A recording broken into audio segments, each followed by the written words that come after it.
left onto Gerbang Sungai 1. Then your destination will be on the right. Masuk kat Asli Melayu. Nak masuk ni. Oh, dia tak ada. Dia tak ada parking yang. Oh, boleh berjalan lah. Your destination is on the right. Kari kepada ikan. Masakan Asli Melayu. Apa ni? Catering dan tempat perkahwinan. Nama dia bakso kari ham dengan Arab.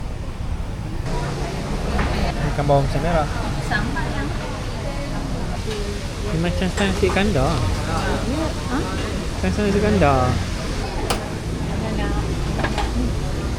Sabu mangga. Dek, kalau Makan. makan dua.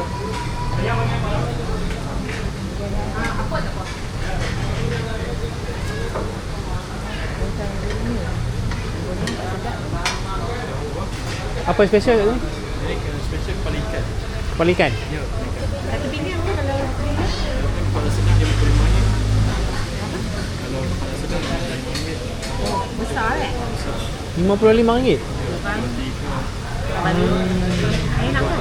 Kari dia kepala 3 orang makan? 2-3 orang makan. Ya. kepala ikan tak pernah makan. Yang ni apa dia? Ramai okey lah. Ramai okey lah. Ramai isi. Kalau yang Yang ini 55? yang biasa Oh ni biasa je. Ni berapa? Ni kepala ikan juga ke?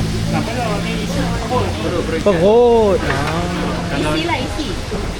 perut ikan. Kalau yang biasa rumah habis lah. Habis dah. Perut. Ambil lah. Ada satu bekas. Guna dalam bekas ya. Okay. Saya nak bagi saya ni. Ini tu boleh ambil. Orang dia kiri. Orang jadi jenah hak pun. Jenahak lagi mahal lah. Ada jenah hak lebih kuat. 55 kak? Kalau Semua. Bagi dua ni.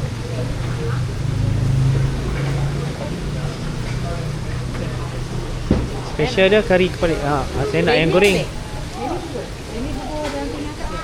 dia silakan tu ah. Makan ni. Ayam goreng lah. Ada bahagian kepak. Kuah campur.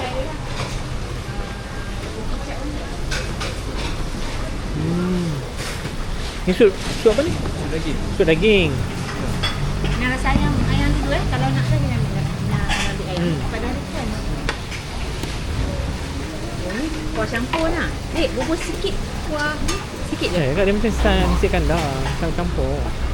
Campur kan. Okey. Okey. Ayam. Perut ikan bawal ni kan? Ikan bawal. Dipanggil perut dah ya.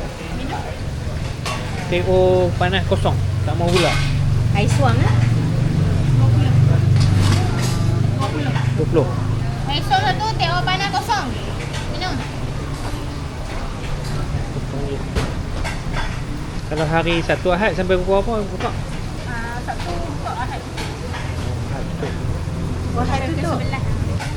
RM20 RM8 eh? Okay, jom. Ayam ni ke macam mana? Oh, ambil ni. Oh, itu ada sambal. Ni nak punya. Sampai black. Sampai nak tambah sambal boleh? Sampai Sampai dah buat tak kira. tak ke? Oh, ya dah. Sudu kat mana? Kat depan. Kat depan. RM2 apa kita makan? Nasi putih ayam goreng. Sebab ada air. TO kosong. Katakan RM2.5, RM7.5. Ni perut Dia ikan tadi bawal. RM7. RM10 habis. Tak tahu. Ni nak buat berapa mangga? RM20. RM20. Kali air